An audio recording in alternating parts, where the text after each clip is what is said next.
খামখেয়ালি করেন না, আখেরাত নিয়ে খামখেয়ালি করবেন না। হ্যাঁ কয় তো বুঝি তো, আমরার লেগেই তো কয়। ও কিতা করমু কইলে মানলে তো বালাই হইতো, ফাঁক না লাভ করে। হ্যাঁ এমনি মাশাআল্লাহ বন খায়, বিড়ি খায়, গপ মারে, এখনো 10 গ্রামে ফেঁস লাগাইলে উনি 1 নম্বর। হ্যাঁ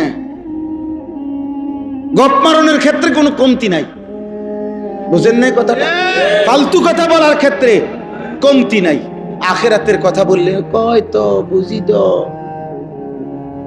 হ্যাঁ আসলে তো মানলে ভালো হইতো, কিতা করতাম, আসলে এই বয়স নাই, ও এই বয়স নাই, শুধু চা দোয়ানে বিড়ি খানার বয়স রয়ে গেছে। বিড়ির কোনো কি হয় না, বুড়া হয় না। আরে সুবহানাল্লাহ, এটা কি জিনিস আল্লাহ দিল এবারে, কে বুঝাই দিল মিয়ারে?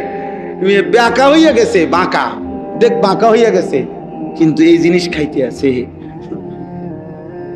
নাউজুবিল্লাহ, নাউজুবিল্লাহ। আজকে ছেড়ে দেন, যেই সমস্ত চাচা বাবা এখানে আছেন বিড়ি সিগারেট অভ্যস্ত, আজকে রাতে এখন দোয়া হবে, এই দোয়ার মধ্যে তওবা করেন, মাওলা যা ছেড়ে দিলাম মাওলা। বলেন ইনশাআল্লাহ, বলেন ইনশাআল্লাহ।